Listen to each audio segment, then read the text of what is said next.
If you like to talk about combat sports and you want to join the discussion, click the subscribe button below and the bell notification icon next to it and join Knucklehead Nation. Ladies and gentlemen of Knucklehead Nation, welcome to another episode of the FightersRep video podcast. I'm your host, the FightersRep, and I'm here with none other than a very special guest, Sean G from Gunby Publishing. Today we're going to be talking about how Mickey Mouse, Mickey Mouse has said no to UFC 249. And obviously you're on the show because you're a big-time motivator. You're a go-getter. Your YouTube channel is something that Dana White would watch. And he was trying to get a fight off. He was trying to get us back on track out here, Sean. But it looks like Disney has told Dana White, no, you're going to have to hold off. You can't hold this event in California at the Tachi Palace Casino. And even Senator Dianne Feinstein got involved, apparently, and said, no, we can't be doing this event. Don't do it. First off, what is your opinion of Dana White, Sean, trying to get this fight going in the middle of this quarantine? Well, George, man, first of all, I want to thank you for having me on your show, man, and for the nice introduction you gave me. Dana White, man, Dana White is a hustler. He's a go-getter, man. So he obviously he's invested money in this project. He has expended energy in this project, and he wants to see it go off. And so I understand exactly where he is, man, because I got something that I'm trying to do here in Jersey that I was in the planning stages of doing something that's real big, man, and that this whole coronavirus thing knocked me out the box too with it, man. So he was trying to get this thing done, Sean. I'm always watching your channel, very motivational, just so the people know, you're headed towards 50,000 subscribers. You're absolutely killing it on the personal development and motivational tip. A go-getter. I would go as far as to say I may have bought some stock recently based on some of your motivational videos. And, Dana White is a guy in the same vein, man. And even friends with Donald Trump, right? I mean, really close friends with Donald Trump. Apparently, Trump was the one who kind of first let him do shows at his hotel. Do you think his relationship with Trump may have maybe triggered Dianne Feinstein to come and sort of hate on this event, for lack of a better word? I don't know, George. I can't go that far to say that, man. I don't know. All right, well, Sean, on to the next. A lot of these fighters, man, you guys were talking about the fight game on your channel today. I was actually watching the live stream. You were talking about the fight game. A lot of these fighters too, man, they're not making a ton of money, especially as they're sitting around right now. Do you think, it would be for their benefit to be able to fight right now, or do you think this quarantine is just so dangerous that they shouldn't be out there fighting? Yo, George, man, I don't know, man. It's so many things that's being said about this coronavirus. You got the media all day telling us that it's a legitimate respiratory illness and that you have to keep 6 feet distance, social distancing. And then you look, there's other, stuff out there talking about the cell phone, the 5G cell phone towers and the radiation from that.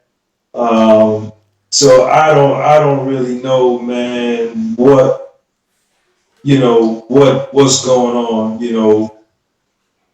I'm just doing what they say do. I'm staying in the crib. I'm going out. I'm getting my food. I'm coming back and taking care of me and my son. Yeah. The dudes that fight for a living, man, they're not the only. We all fucked up, man. We all fucked up. For sure. Do you think we could sustain this as a country, as an economy? Nah. The United States of America, this capitalistic economy, quote unquote, capitalistic economy is based on consumption It's based on the people of the nation to consume goods. It's based upon production. It's based upon manufacturing. It's based upon transportation, sea, road, and air travel.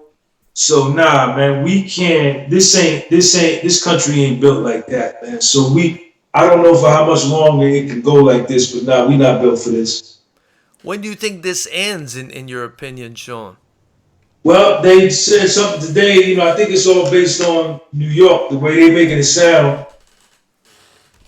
It looks like the number of infections and the number of deaths, the number of deaths in New York has reached the peak, and they're anticipating it going down to the downside. So, I don't know, man. Who knows, man? But you got to get this open soon, man. People got to get back to work. A lot of people are tired of being in the house. A lot of people miss going to work. And I think people are really getting to see now the benefits of living in this country, man. Of having somewhere to go every morning. It's getting kind of boring just sitting in the crib all day. And you think that's something people have definitely taken for granted as Ain't of no late? doubt. Ain't no doubt, man. Don't nobody want to be cooped up in the house all day. I mean, it was cool.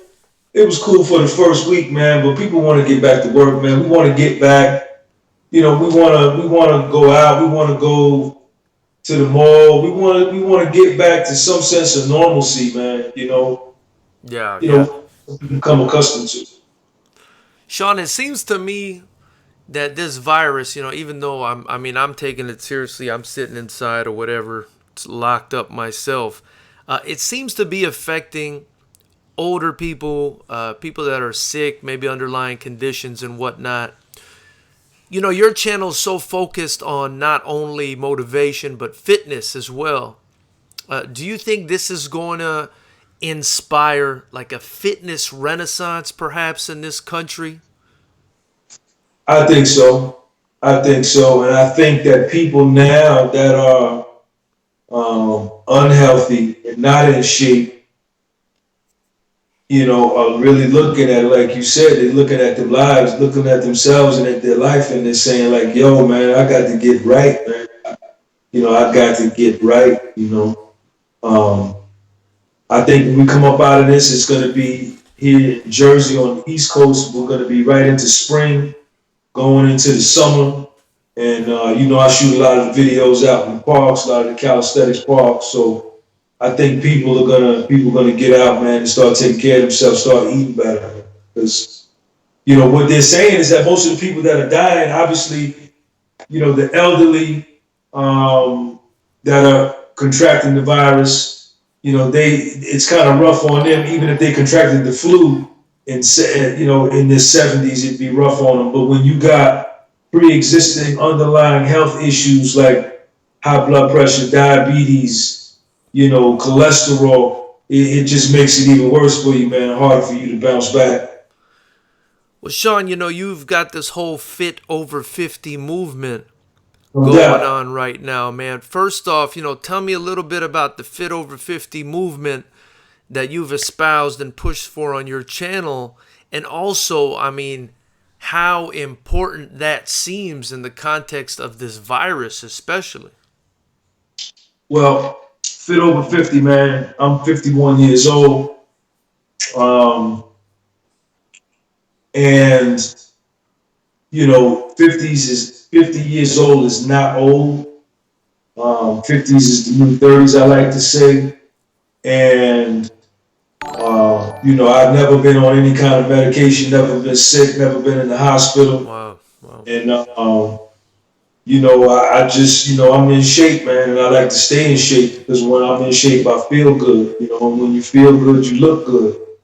And the fit over 50, man, it's about enjoying your life at 50. You didn't come through the 20s where you're a dumb man, and you come through the 30s where you're making more mistakes, and then you come through your 40s where you should be having some kind of understanding of your existence. But when you get in your 50s, man, that's when you really know who you are, and you really can, enjoy life, man.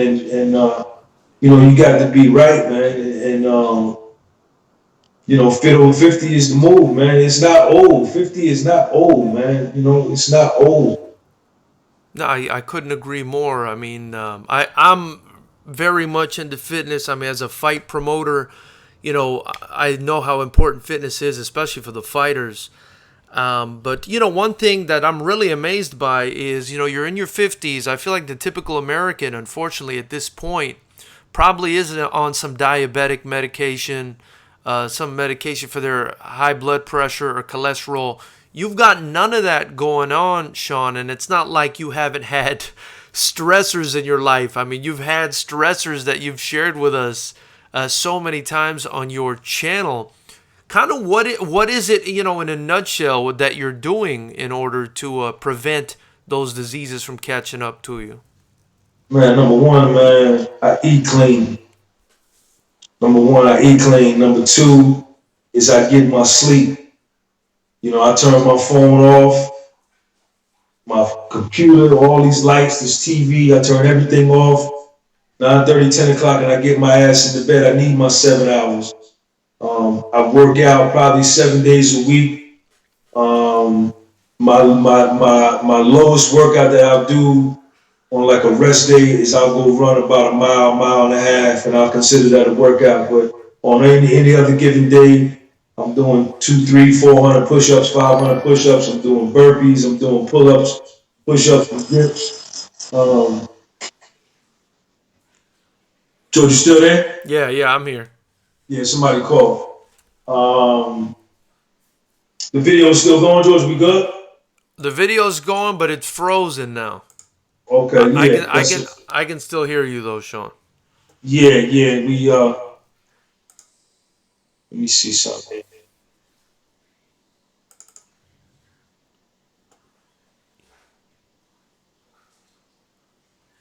George, you still there? Yeah, I'm still here. Can you see me? I lost you now. I think if you tap the video button, there you are. You're back.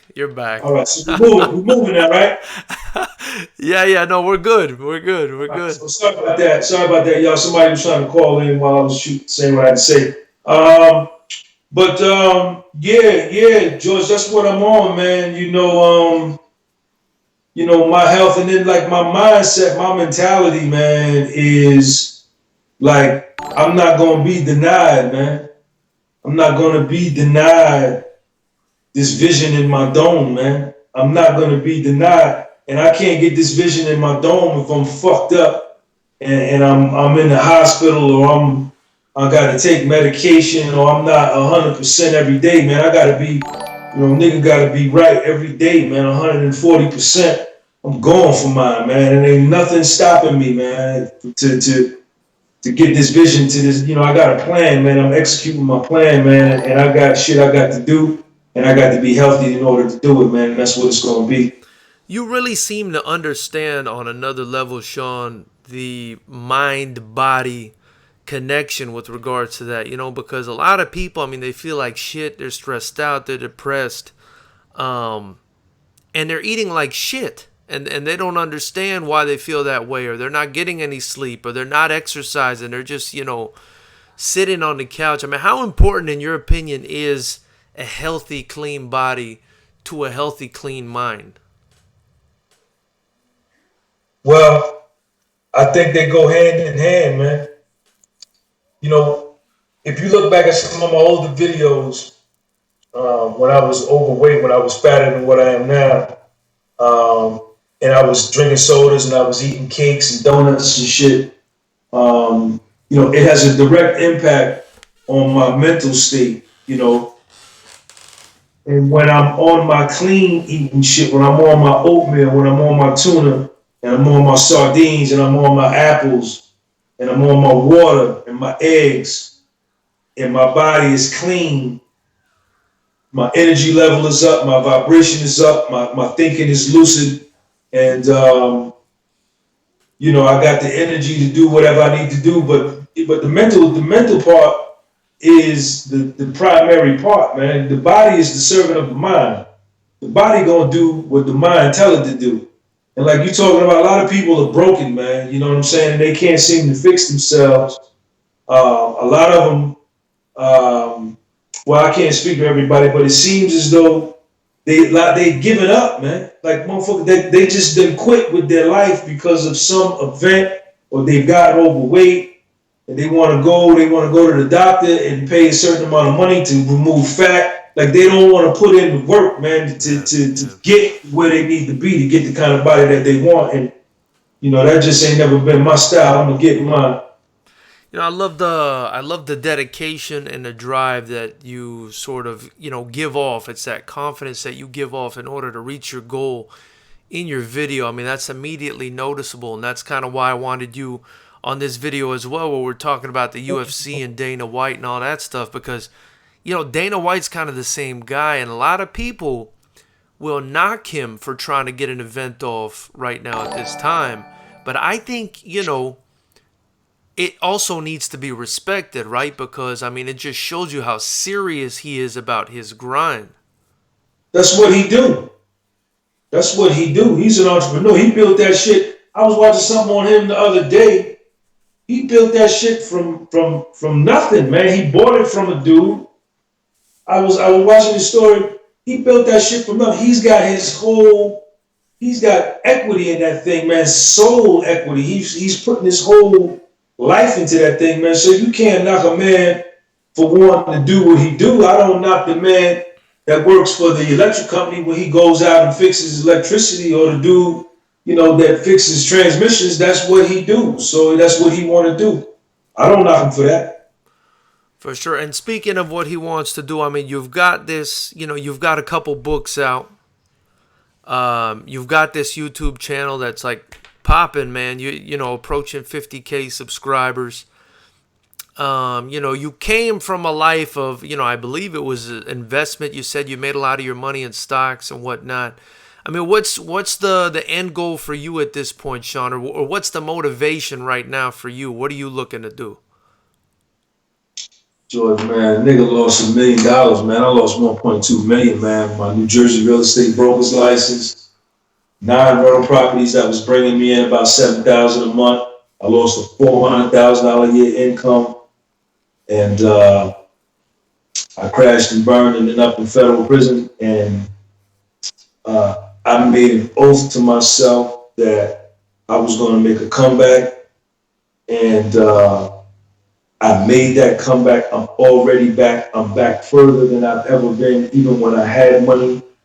I don't have the financial resources that I just described to you that I lost, but I'm 11 times the man that I was when I had that cheese. So when the cheese comes and it's on the way, I don't even sweat that. It's going to be even sweeter, but I'm already back. You know, I'm in the best shape of my life.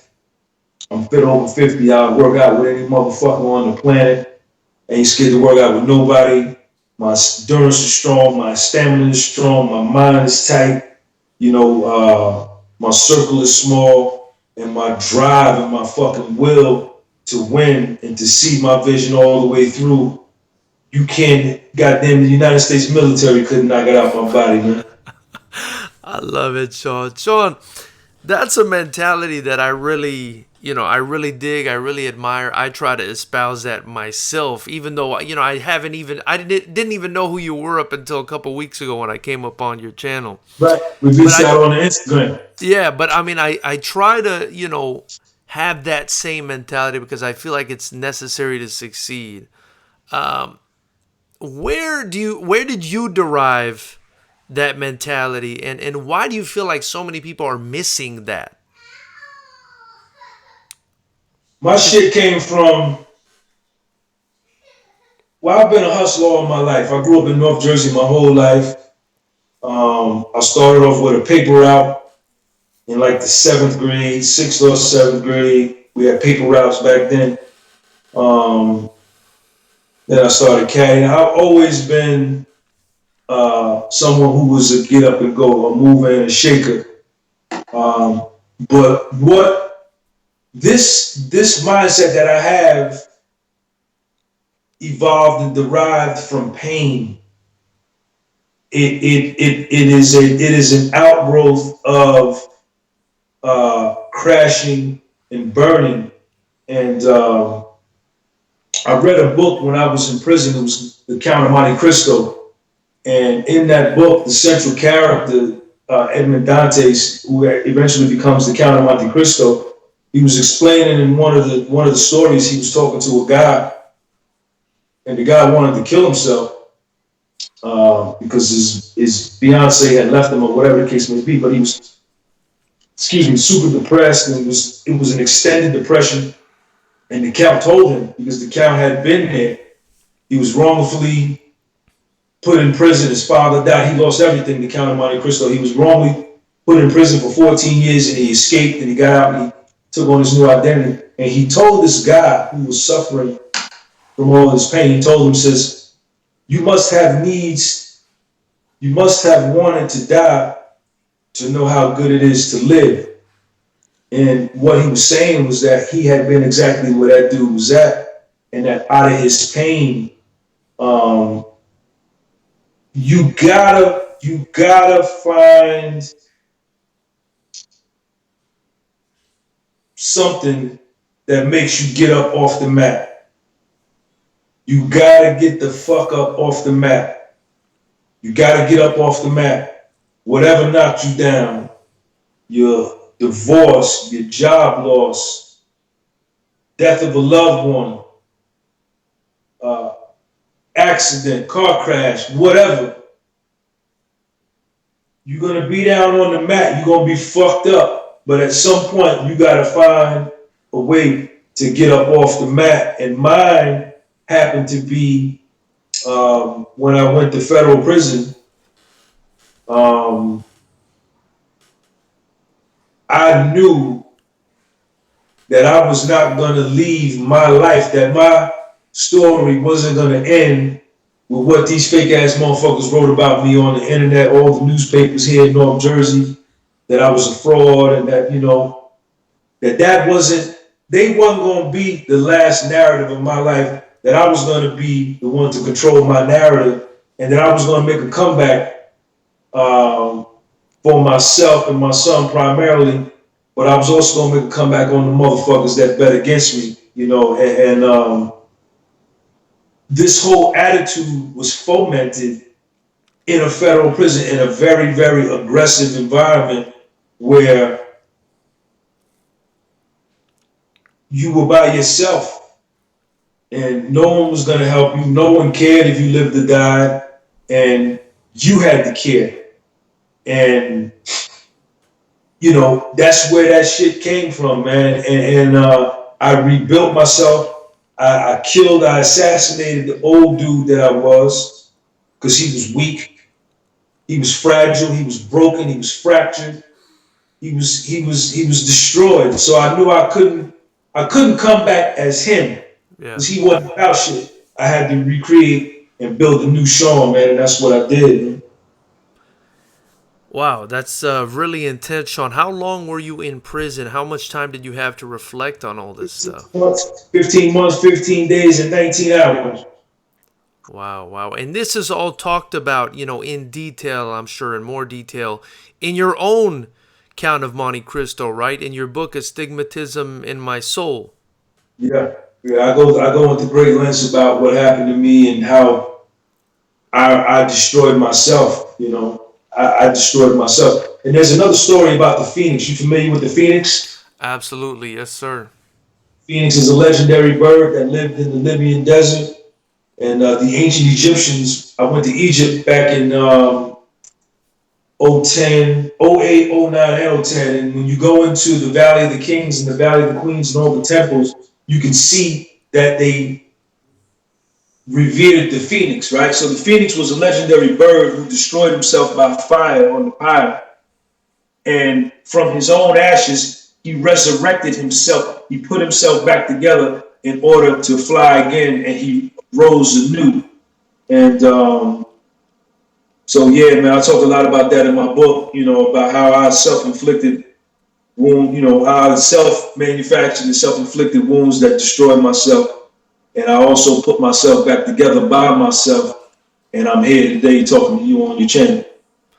You know, it's a lot of that sort of mentality where I feel like people get stronger as they're damaged, or should get stronger as they're damaged. But some people, instead of taking that damage and absorbing it and becoming stronger from it, they absorb it and they kind of weaken themselves from it. They don't look at the silver lining. They don't look at the positive things that come out of it. I mean, why do you think that is, that so many people just dwell on the negative and don't step up and out of, you know, a situation and say, okay, I gained this experience, now I'm going to be better? Because a lot of people look back at the past. They keep looking back at what happened. They keep looking at what they lost. You know, they stay stuck in the past, woulda, coulda, shoulda, right? Yeah. And you got to get up off the mat, right? That shit is gone. That shit is gone. I lost $1 million at 45 years old, man. Man. So here I am. Most motherfuckers ain't gonna make that money in their lifetime. That's a dream to a lot of people. You know, I had it. 931,000 of it was cash. It was my money, and I was broken. I was fucked up, man. And I kept focusing for about 2 years. I focused on my money, my money, my money, my money, my money, my money. And then one day, and that's why going to prison was the best thing that happened to me, because they shot me way out to West Virginia, took me out of Jersey. And once I got to the joint, I looked around and I said, all right, man. All right, nigga. Everything gone. Your house gone. Your house you owned. All the rental properties. Everything is gone. Everything is gone. And you here. So, start all over. And from that point was where I started my journey all over again. You gotta let go of the past. You gotta let go. And you gotta forgive yourself for whatever mistake that you made, or if a motherfucker did something to you.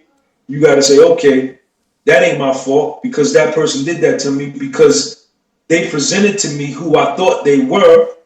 So they showed me that they weren't really who they were. So that ain't my fault. That's their fault. Now, if I stay in this situation and let them do that to me again, then it becomes my fault. Sean G, one of the dopest channels on YouTube, if not the dopest channel on YouTube. I really enjoy your channel. But distilled, right? If we look at you distilled, what you're doing right now at the most basic, you're just helping people out. You're just basically a guide. You've come back, sort of like they say in Buddhism, the bodhisattva that comes back to enlighten people after they've been themselves enlightened. Is kind of, you know, is that the goal for you now? Is that what you're trying to do? Just to put out this positivity and this guidance for all these young men and women that don't have it? Hey, George, man, I ain't trying to do that shit, man. No. I ain't trying to do that. That's an awesome observation on your part. It's an excellent question. And let me, if you will allow me some time, I want to add some color to that for you. Yes, please. I'm just being myself, man. And I'm just telling my story. And I'm not telling it to save this one or to save that one. That's not my intent, man. Why I'm doing what I'm doing, I have the slightest idea. Sometimes I ask myself why.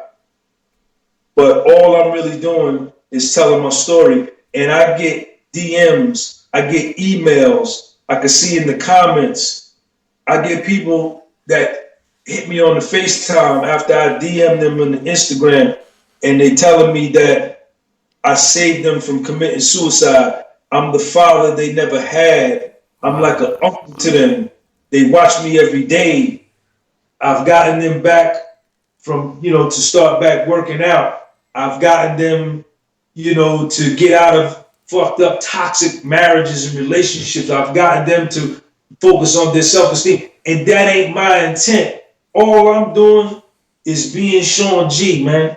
And it's something about, you know, me and in my book, you know, I consistently write, be true, be bold, be aggressive. But I'm real big. My brand is astigmatism in my soul, and it's the brand of authenticity and the brand of truth. And I think motherfuckers is gravitating to that. You know, when you're authentic, a motherfucker can see it from a mile away. If you fake, they can see that from a mile away. And I often get told that, like, Sean, your channel, you different from these other kids on YouTube. You different from these other YouTubers. They trying to be something that they're not. You know, you just coming raw. You filming video, but nah, man, I never set out to help nobody, man. I never set out to help nobody, man. But that has become a byproduct of what I'm trying to do, man. And what I'm trying to do is to sell my books, sell my t-shirts, promote my brand, you know, be an independent entrepreneur, take care of my motherfucking business and leave yours alone, you know, set something up for my son, set something up for me, you know, get my motherfucking 1.2 million back, maybe with another deuce on top, make it 3. And then I want to, you know, just kind of fade out into the sunset, man. But it seems as though I'm helping a lot of people, man. And what's dope is that these people are all over the world, man. Spanish kids, Hong Kong, Asian kids, black kids, Irish kids in Ireland, Germany, Portugal, black. This shit is crazy, man. Yeah. It's definitely a message that reaches all different ages and demographics and what have you. I actually, if I'm being honest, Sean, I really, just a little bit about myself, I really parallel you to my own father, which is a huge compliment because he's also he went through a lot, coming from basically Lebanon and the Civil War over there. I mean, he went through hell and back. He came to the U.S. with $20 in his pocket. And we all eat good and have a roof over our heads.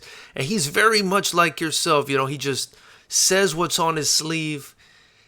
And by his nature, he's just helpful. You know, I don't know if you realize how helpful you are to everybody, but you're very helpful. You know what I mean? And you're getting all these compliments and comments from people because I think it's true. I think I breathed a lot of life into the 45 and older crew too, man. The 52-year-old, the 54-year-old who was a running back in high school, who was a baseball star in high school, who was a basketball star in high school, who done let themselves go, but they remember, and then they see me and saying like, damn, this motherfucker 50 years old, look at what he doing, 100 burpees, goddamn 500 push-ups. And I think I'm giving them reason to believe that, yo, I could get back in shape at 53, at 48, and compete in life and improve the quality of my life too, man. I think I get a lot of love from them too, man, from that demographic. And I must say, man, some of those videos are so fascinating. I mean, the way you're able to connect with these guys that are working out at these parks and the way you're able to get the stories out of them. And each guy has this like mind-blowing story. Yo, that I mean, that part of my channel is like the most interesting part of my channel, you know, because these interviews that I do with the majority of the dudes, like if I'm interviewing them for a part 2 or part 3, obviously I know them already. Yeah. But when I'm first meeting somebody, I don't know these dudes, man. And these dudes don't know me. They wake up in the morning not knowing they get ready to be interviewed by me on YouTube. And I go to the park not knowing who's going to be there. And when I let them know who I am and, yo, let me get an interview, and most of them be like, bet, and we hit the record button, that shit is just real life. These are real individuals with real lives and real stories. And these stories are fascinating, like you said. And it's interesting, the different perspectives that people have, you know, and I really enjoy that part of my channel, man. It's incredible. I mean, I hit one interview when I'm on a break or something, I'll watch it and then I'll just fall down through the rabbit hole, Sean, of these guys you put on your freaking channel, man. You're killing me over here, Sean, with these interviews, man. Yeah, man. Yeah, And man. Shout out to everybody, man. Shout out to all the dudes that's been on my channel, man. Thank all of y'all. I appreciate all of y'all, and hopefully, I've given you some exposure to help you endeavor and some of your endeavors going forward. So, because it kind of works like two ways, because you know they help me grow my channel, and then I give them a platform to showcase themselves, and some of them have other things they're doing, and they're able to, you know, leverage that and parlay that into something else. So it's a cool thing, and it's people who otherwise probably, if it wasn't for me, would have never been able to get on YouTube. right, right. No, for sure. And then, you know, the other cool thing about it to me, another reason I wanted you on my channel is because I've actually been doing that for a couple years now with fighters. I would just go to their gyms. You know, I wouldn't know these guys from a bag of sugar. And I would just sit there and we would just start talking. And man, some of the awesomest, I mean, I've had some incredible conversations with fighters that are famous, fighters that are not, coaches that are famous, coaches that are not. And one that especially sticks out in my head, Sean, I think you'd appreciate it, is it's the one that's gotten the most views on my channel. It's Chad George. well, the one with Chad George was the first one that kind of set it off. And that one was great. It got like 50-something thousand views. But the one I had with Manny Robles after Andy Ruiz beat Anthony Joshua. And, you know, I never met Manny Robles in my life, and he let me come out there and talk to him. And then the one I did with him after Andy Ruiz lost to Anthony Joshua, and he kind of had a falling out with him. And, you know, I'm telling you this because I know you're a bit of a fight fan. I mean, I heard you talking about it today. You definitely seem to know what you're talking about with the whole Zab Judah Mayweather thing you were talking about today. But, you know, when I spoke to Manny Robles the second time, Sean, it was a different person. It was a person who felt like he was disappointed by a guy who hadn't dedicated himself. He wanted to see his guy do better. And I was able to capture this, like, sadness and this disappointment in this interview, and it took off. I got like 150,000 views. I mean, I couldn't believe it. You know, I couldn't believe it. That's what's up. So, you know, you're kind of doing the same exact thing with these guys that are working out. I mean, it's almost like its own sport, these guys working out on these playgrounds.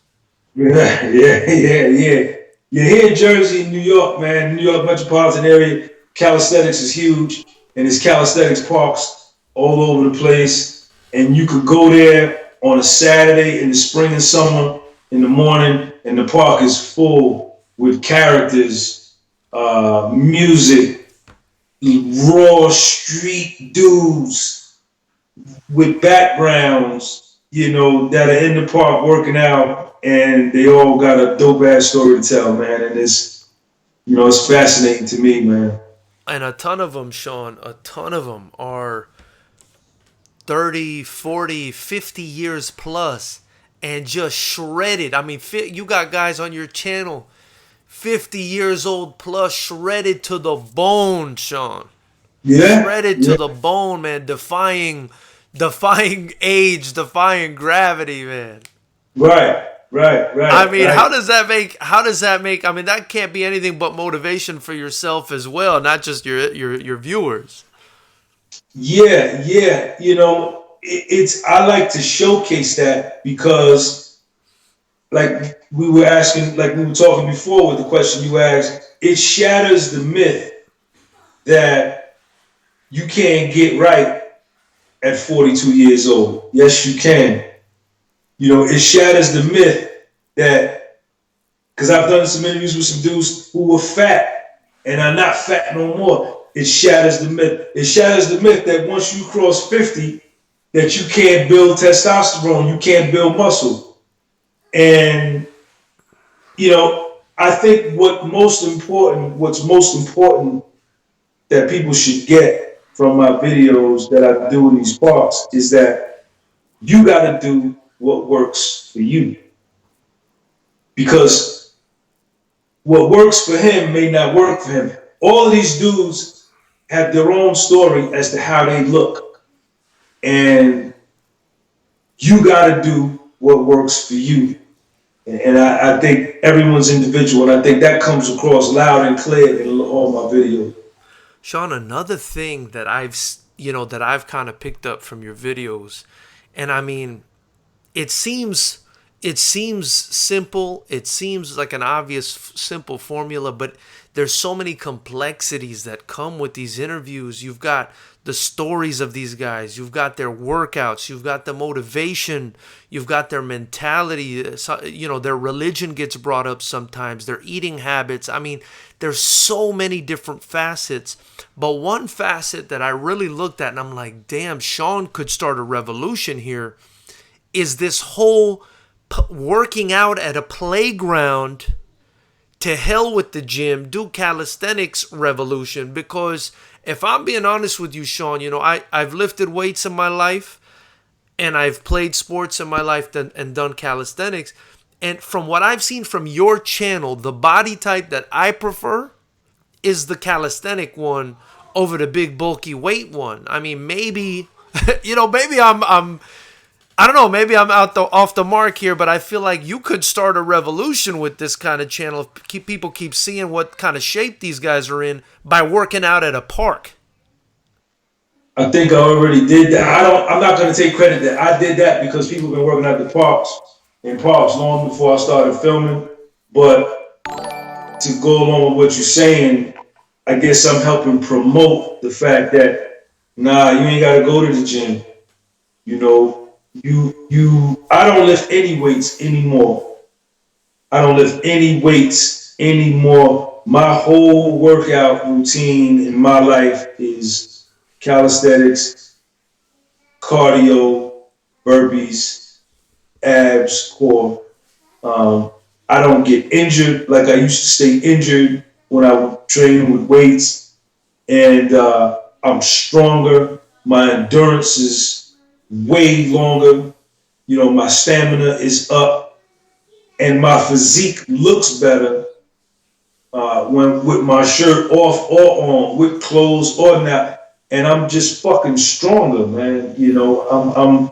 And see, one thing I tell a lot of people is that a dude that lifts only weights and is in the gym can't go to the park and do what them dudes in the parks are doing. But a dude that does calisthenics in the park can go out from the park, go into the gym, and hang with the dude that's doing weights. That's absolutely true, and then some on some occasions. Right, because the endurance and stamina and the internal strength is greater. For sure, and I feel like they're using all the balancing little muscles that we don't really think about sometimes. When we're on these weight machines that really control our movement. These guys are. It's the number of reps. With calisthenics, you got to do reps. Yeah. You can't do 4 sets of 10 on push-ups and get results like you can put 185 on a flat bench and do that. With push-ups, you gotta do reps. 200, 300, and then that's when you just start seeing like you turn into like a science project, man. Especially if you're eating clean on top. Yeah. So the calisthenics, you're gonna do way more reps, and that makes all the difference in the world. Sean, how important is that stamina and endurance to all the sweet little mommies you're dealing with up there in the Northeast, bro? Hey, man, listen, man. I'm 51, man. I don't use no Viagra, no Cialis. I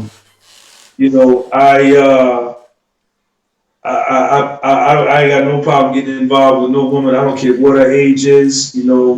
I done dealt with honeys in the 30s, 40s, 50s, 20s. It don't even matter. And I get down for mine. I perform when I need to perform. And actually, a lot of, some of the women, they look at me and they be like, Damn, man, what's up with you? You know, what's up with you? Yeah, yeah, you know what the fuck is up with me. You know what's up. Yeah, yeah. Oh, that's some funny stuff, Sean. Hey, maybe that's the next sort of angle you hit on this channel, man. Yeah, that's the burpees, man. You know, you gotta stay ready. You gotta stay ready, man. You gotta stay ready, man. Sex is a big part of a relationship with your lady, man. Sex is, don't try to downplay it, man. That shit is Yeah, important, man. yeah, And you yeah. gotta perform when it's time to perform, man. Yeah, yeah, no, most definitely, most definitely. Sean G, man, I feel like I could talk to you all day. We've already been on this thing though for over 45 minutes, my man. That's what's up. I don't wanna steal your important sleep time. I know how important sleep is to you. But thank you again so much for your time, Sean, man. Anytime you want to come on this channel, I'm more than 100% happy to have you. And anytime you want to come check out what I believe is the most exciting rule set in combat sports, that's our unified rules kickboxing rule set at FightersRep that we employ through the IKF, which is the sanctioning body out here. I would love to have you come out to a show one day. You come watch these fighters, man. Let's do it. Let's do it, George. Why don't you let the people know where you are so when I upload the video of my subscribers, because I got a lot of subscribers on the West Coast, man. Absolutely, man. I'm the owner of Fighters Rep. I'm George. You can follow us on YouTube, Facebook, Twitter, Instagram. All of it is at Fighters Rep. Very easy to find. We do shows in Seal Beach, California. Typically 4 to 5 shows a year. We're the only kickboxing promotion left out here. We're the only one with a pro license. And Anderson Silva's son fights for us. All the best fight camps in the world are basically out here in California. They all compete for us. Black House MMA, where Lyoto Machida and Anderson and them train out of. Chad George's gym, CMMA. We got Saxon Muay Thai out here. Just pretty much anyone you could think of. I mean, and we do a lot of interviews with famous fighters and trainers. Like I said, I had Manny Robles. I just had Regis Prograis, former 140-pound champion, on here. Stitch Duran. Stitch Duran was on the channel last night. Jacob Stitch Duran, the best cut man in the world. I had him on we did over an hour interview with him yesterday, and now we're blessed to have Sean G out here. So, give us a follow at Fighters Rep. Also, guys watching this on the Fighters Rep channel, man, check out Sean G's channel. Definitely, if you're a fighter, especially at the BJJ crowd, man, give him a follow on YouTube. You can learn a lot from the calisthenic exercises that he shows and that he's got on his channel. A lot of these guys, that kind of stuff, Sean, is really good for guys in the jiu-jitsu community and in the fight game, because in the fight game, you're not trying to get real big, Sean. It'll slow you down. You won't be able to make weight. Calisthenics is the way to go. Be agile, lean, quick, swift. Yes, sir. Yes, sir. So, that's how you want to be. Yeah. But anyway, Knuckleheads, thank you so much for your time. Sean, thank you again for your time, man. Much appreciated, my man. Man, thank you for letting me come on your show, man. I appreciate you, man. And you let me know, man. Anytime when I come back out to Cali, we're going to get together, man, and we shoot something out there, man, and we get together and get a cup of coffee or something. Absolutely, man. I'll take care of you out here, Sean. Right, baby. Have a good one, brother. Fighters Rep. Y'all subscribe to Fighters Rep YouTube channel, man. Thank you, bro. Peace. See you.